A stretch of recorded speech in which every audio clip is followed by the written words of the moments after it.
Seed is life, life is seed. I consider seeds to be incredible conservation units. People have been storing seeds for many hundreds of years, and in fact there are now professional seed banks around the world that store seeds for conservation purposes.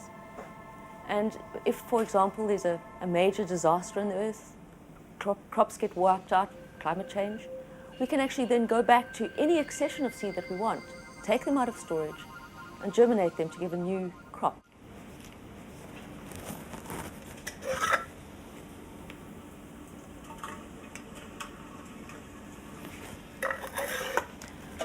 I've just popped some pistachio nuts into a canister of liquid nitrogen that's at minus 196 degrees centigrade. This is one of the ways we store seeds. There are other ways. In the seed storage laboratories, they sometimes store seeds at minus 20, minus 80, or in liquid nitrogen, minus 196. And all of them have an incredible lifespan in those storage containers. And I want to tell you now about an interesting little experiment that myself and colleagues from France and a Polish lass called Krystyna Osach did on sunflower seeds. Did you know that sunflower seeds actually will not germinate from the time that they actually mature on the parent for about 6 months? You can put them in water, you can give them sunlight, whatever, and they won't germinate. And that's because they've got germination blocks inside them.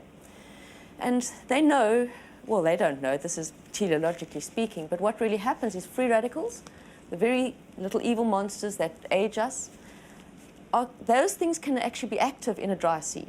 And what those things do is that they systematically break down the germination blocks, taking about 6 months. And after 6 months' time, all the germination blocks are broken, and you can put your sunflower seed out, and it'll germinate. And many seeds have internal clocks. Some seeds know that from winter to winter. And then if you skip a winter because it's a bad year, they still know that they've got a year in which to germinate. It's very interesting. I don't know how they all do it, but sunflower seeds, I do. Sunflowers have changed from a relatively neglected and somewhat inferior crop that most producers saw as an alternative when they ran out of planting time for maize to a highly competitive and profitable alternative in the summer rainfall areas. One of the main driving factors behind this mind shift is the fact that a whole new generation of sunflower hybrids have been able to push through the traditional yield barriers, making sunflowers a very interesting proposition. The worldwide demand for plant oils has also increased and has seen a much larger area of sunflowers being planted locally. One of the most exciting new developments in the sunflower industry has been the introduction of new healthy oil type sunflowers referred to as higher leg sunflowers. These higher leg sunflowers aren't necessarily higher in oil content than their conventional counterparts, but simply differ in the composition of its oil structure. Basically, these higher leg sunflowers are high in monounsaturated fatty acids, which are healthy oils and can be considered as a huge step forward in the dietary fight against heart diseases. Producers and the seed industry alike owe a huge gratitude to sunflower breeders who constantly supply the industry with new and updated material. It truly is amazing to think that all that potential is genetically locked up in a small black seed about this size. Success with sunflowers starts right down here, with a moist, fertile and a well-prepared seedbed to ensure that the newly planted seeds have an optimum environment to get them going on their way to reach their full potential. After germination, the seed will start to emerge in about 7 to 10 days and reach this characteristic focus area for which the sunflower crop is so famous for in about 60 to 70 days and continue growing to be harvest ready in about 130 days. Sunflower oil is light in taste and appearance and provides more vitamin E than any other vegetable oil. It is a combination of monounsaturated and polyunsaturated fats with low saturated fat levels. With 3 types of sunflower oil available, it meets the needs of consumer and food manufacturer alike for a healthy and high-performance, non-transgenic vegetable oil. Seed is life, life is seed. Another source of seed-derived oils is oilseed rape, often better known as canola. Canola is a commercial name given to a genetically improved cultivated variety of oilseed rape. and has been derived from Canadian oil, low acid. Canola has become a major North American cash crop, introduced to South Africa and well known for adding a spectacular golden yellow splash to the crop fields of the Southern Cape. Canola oil has been claimed to promote good health due to its very low saturated fat and high in monounsaturated fat content, as well as beneficial omega-3 fatty acid profile. Once used in oil lamps, people started using oil derived from the improved cultivated variety of oilseed rape as cooking oil and food additive due to its reduced erucic acid content, which is more beneficial to animal and human health. Canola oil has well-established health benefits for the heart and is recognized by many health professional organizations, including the American Dietetic Association and American Heart Association. Canola oil has been authorized a qualified health claim from the United States Food and Drug Administration based on its ability to reduce the risk of coronary heart disease. Seed is life, life is seed.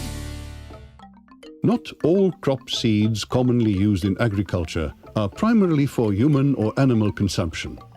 Some seeds, like cotton seed, are used to produce products for industrial uses.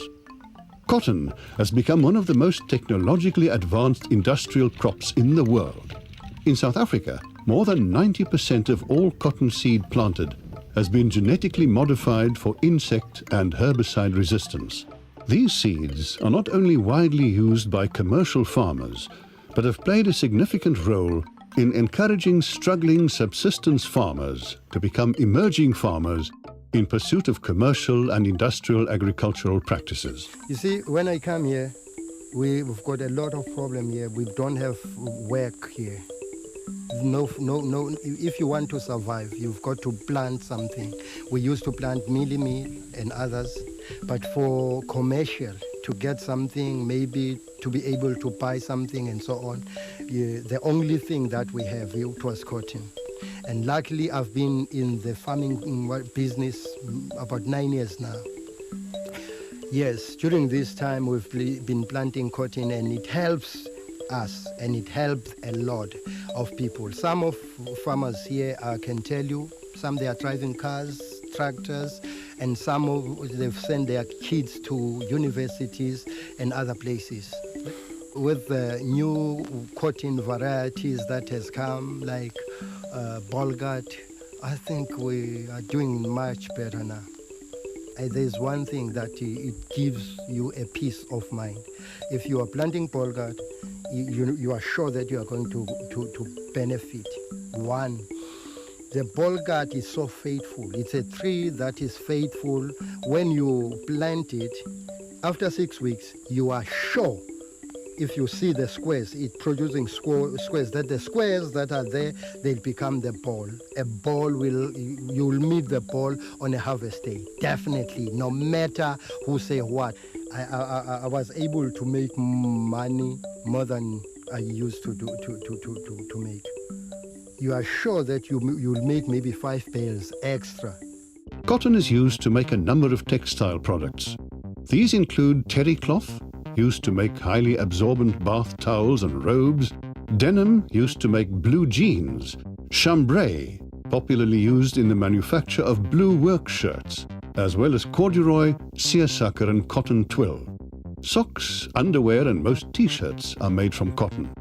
Bed sheets are often made from cotton, as well as yarn used in crochet and knitting. In addition to the textile industry, cotton is used in fish nets, coffee filters, tents and gunpowder. Seed is life, life is seed.